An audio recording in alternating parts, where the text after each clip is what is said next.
La Comisión Interamericana de Derechos Humanos llevó ante la Corte Interamericana de Derechos Humanos el caso de Gustavo Petro en contra de Colombia, porque la Procuraduría General de la Nación destituyó e inhabilitó como alcalde de Bogotá, la que podía ser o resultar violando derechos políticos y garantías judiciales. El debate era si una autoridad administrativa, en este caso la Procuraduría General, podía quitarle los derechos políticos a un funcionario elegido por medio del voto popular. En el año 2013, organizaciones de derechos humanos presentaron la petición inicial. En el año 2016, la Comisión Interamericana de Derechos Humanos declaró la petición admisible. En el año 2017, la Comisión Interamericana de Derechos Humanos emitió un informe de fondo concluyendo que Colombia había violado la Convención Americana y recomendó cambios. Finalmente, Colombia, como no cumplió estas recomendaciones, la Comisión emitió o sometió el caso como tal a la Corte Interamericana de Derechos Humanos. La Corte Interamericana de Derechos Humanos concluyó que el Estado vulneró varias disposiciones de la Convención Americana. En primer lugar, el artículo 23 sobre los derechos políticos. La Corte precisó que solo un juez penal mediante sentencia puede resistir el ejercicio de un cargo de elección popular. Al escribir e inhabilitar a Petro, la Procuraduría desconoció la voluntad ciudadana expresada en las urnas. Como segundo punto, los artículos 8 y 25 relativos a las garantías judiciales y a la protección judicial, el proceso no fue llevado ante un juez independiente e imparcial y además el recurso disponible no era efectivo, ya que la sanción surtía efectos de manera inmediata. Como tercer punto, el artículo 24 sobre la igualdad ante la ley, la sanción lo colocó en desventaja frente a otros actores políticos, afectando la equidad democrática. Y finalmente, el artículo 2, a los estados, el deber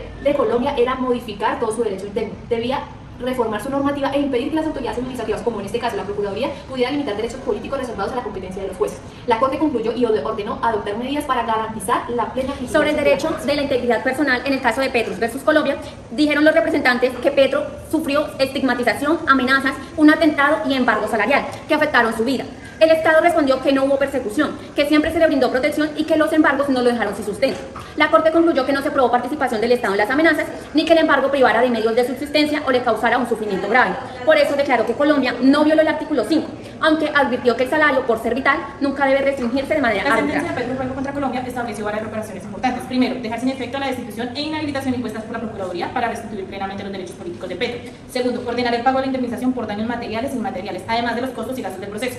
Tercero, como reparación simbólica, exigir la publicación de la sentencia en el diario oficial, en un periódico de circulación nacional y en una página de web oficial. Y finalmente, una reparación estructural, modificar la legislación colombiana para que ningún funcionario elegido por voto popular pueda ser destituido por una autoridad administrativa, sino únicamente por un juez penal con plenas garantías. En conclusión, El primero, declaró al Estado colombiano responsable por la violación de los derechos políticos, las garantías judiciales y la protección judicial de Gustavo Petro. Segundo, ordenó dejar sin efecto la destitución e inhabilitación impuestas por la Procuraduría. Tercero, dispuso que Colombia debía adecuar su normativa para que los funcionarios elegidos por voto popular puedan ser sancionados por jueces penales competentes. Cuarto, ordenó el pago de indemnizaciones y reintegro de costas y gastos. Quinto, exigió la publicación de la sentencia en medios oficiales y de amplia circulación. Y sexto, señaló que la propia Corte supervisará el cumplimiento de estas medidas hasta dar por cerrado el caso.